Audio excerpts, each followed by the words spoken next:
السلام عليكم. اللهم صل وسلم وبارك على نبينا وحبيبنا محمد صلى الله عليه وسلم. الرسول صلى الله عليه وسلم قال: من أفضل أيامكم يوم الجمعة فأكثروا فيها الصلاة علي. فاللهم صل وسلم وبارك عليك يا سيدي يا رسول الله. النبي محمد صلى الله عليه وسلم أي حاجة دايرة خصنا نديروها، نحاولوا أننا نحاولوا نتبعوه، نحاولوا نحيوا السنة ديالو.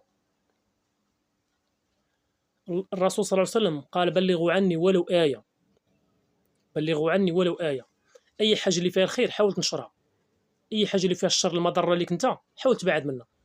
مصلحتك أنت أولا، مصلحتك أنت، حاجة اللي هي مضرة ليك بعد منها.